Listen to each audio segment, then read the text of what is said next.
Vamos supor que a pessoa sinta uma dor de cabeça violenta. Essa dor de cabeça violenta pode significar só um pequeno aneurisma, ou quando ela tem essa dor de cabeça violenta é porque a coisa já está pegando e pode haver derramamento de sangue? Geralmente o pessoal os pacientes que têm uma ruptura de aneurisma, eles descrevem a dor de cabeça como a pior que já tiveram na vida. É descrita aquela cefaleia súbita, dói a cabeça, pulsa como se fosse um coração, o coração estivesse dentro da cabeça, e são descrições, né? Diferente de qualquer outra dor de cabeça. Diferente de qualquer outra dor de cabeça. Mas é interessante ressaltar que alguns pacientes apresentam a chamada ruptura cefaleia em sentinela, que é uma ruptura prévia, e é o tipo daquela história. A pessoa vai no pronto-socorro, faz uma tomografia, porque a ruptura às vezes é mínima, a tomografia está eventualmente normal, e essa sentinela ela vem às vezes até uma semana antes de acontecer a ruptura definitiva do aneurisma. Então, como se fosse um aviso. Como se fosse um aviso, por isso que é chamada de cefaleia em sentinela. Então, assim, se a pessoa nunca apresentou uma dor de cabeça, né, nessa situação, tiver história familiar e tiver tabagismo crônico, pressão alta, é sempre interessante você estar investigando.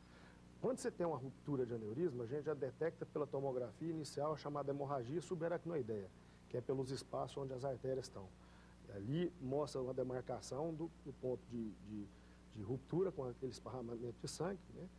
E além da dor de cabeça, a gente vê em muitos casos crise convulsiva, vê náusea e vômitos, aquele vômito em jato pela pressão dentro da cabeça, né? Você imagina o cérebro, a água, que é o líquor, e as artérias vivem ali em harmonia. De repente, vem um derramamento de sangue numa caixa craniana fechada. Para onde que vai a pressão ali? Entendeu? Então, aquilo ali tudo tem que se acomodar.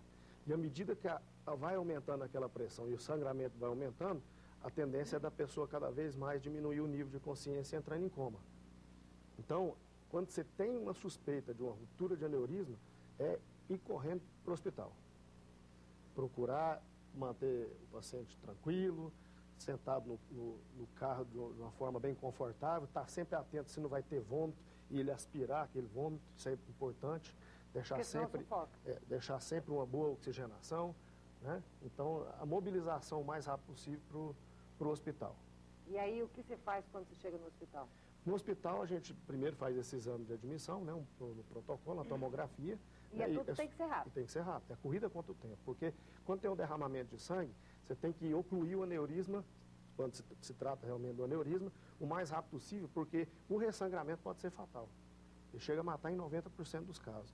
E à medida que vai sangrando mais, o nível de sequela vai aumentando gradativamente. Então, realmente é uma corrida contra o tempo.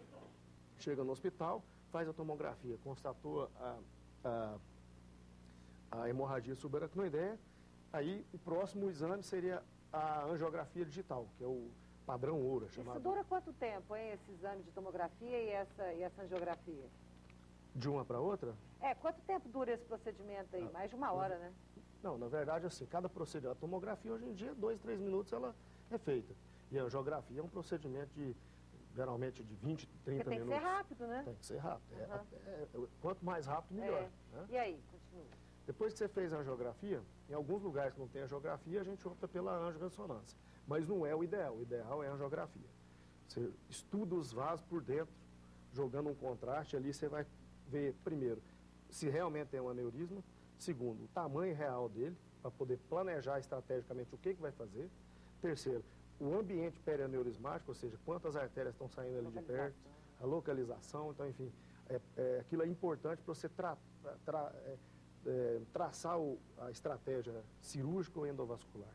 E pode ser em qualquer lugar do cérebro, isso pode acontecer, lugar, né? Tem algum lugar que é mais... comum? Não, que é mais...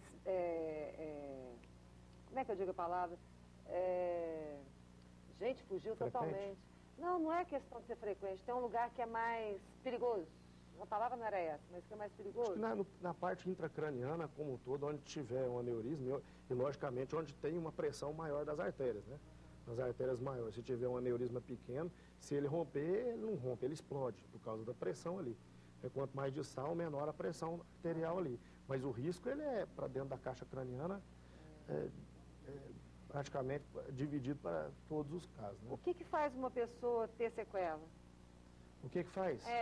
Primeiro, o sangramento. O sangramento, quando você aumenta a pressão dentro da cabeça, você começa a sufocar os outros vasos, você começa a apertar as outras artérias e impedir que chegue oxigênio de forma de distribuição igual.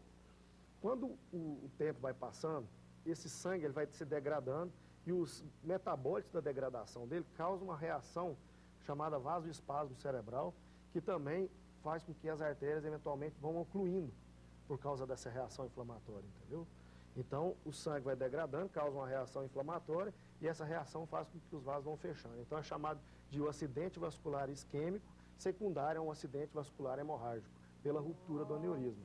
Então, você tem que correr para tratar, primeiro, fechando a lesão, para você conseguir tratar essas complicações. Eu sei. Porque se você tiver um aneurisma aberto e essa artéria estiver fechando e você precisar de levar pressão ali para poder irrigar depois, você não consegue, porque o aneurisma vai romper de novo. Aí é uma catástrofe. Então, tudo isso tem que ser bem tratado e bem seguido. Né? Como é que vocês fazem para limpar o cérebro desse sangramento? Na verdade, quando você tem um procedimento microcirúrgico, você já tenta remover o máximo de sangue que se consegue. Através de aspiração? Lógico, através da aspiração e irrigação. Você vai irrigando todo o espaço e vai tentando tirar aqueles coágulos que estão ali em volta. Né? Logicamente que essas hemorragias fulminantes, elas esparramam o sangue para o cérebro inteiro. E isso aí vai demorar de 3 até 4 semanas para todas aquelas hemácias estarem removidas do espaço. Então, nesse período inicial, depois do sangramento, eu diria até o 15º dia, são críticos, né, da hemorragia subaracnoideia. E o interessante é que, às vezes, o paciente chega bom, feita a cirurgia, ele sai ótimo, e durante a evolução do vasoespasmo, pela sua própria característica genética, ele pode desenvolver um AVC isquêmico e ser fulminante. Até o vasoespasmo tem uma predisposição genética para a pessoa reagir ao insulto do sangue. Né? E quando tudo corre bem, como é que é a recuperação desse paciente? Depois que você faz isso aí vai depender muito de como ele chega no hospital, né? A gente tem os mais sequelados, você vai variar também o tipo da extensão do insulto. O grau do estrago, né? Esses pacientes geralmente que chegam conversando, um quadro com mais de uma dor de cabeça, às vezes com um formigamento, então uma dificuldade para falar. A recuperação, quando tratar de forma imediata, é excelente, né? Você recupera até 80% a 90% das funções, né? Nos casos mais graves, isso aí já diminui cada vez mais, né, a perspectiva. Quanto mais grave o sangramento, quanto pior ele chegar no hospital, mais difícil vai ser a recuperação. Uma vez que a pessoa teve um aneurisma, quando vocês fazem a microcirurgia, antes de fazer essa pergunta, eu vou fazer essa. Quando vocês fazem a microcirurgia e que vocês trabalham nessa parte que tem esse balãozinho, vocês grampeiam? O que é que vocês fazem? A gente coloca um clipe, como se fosse um prendedor de roupa de metal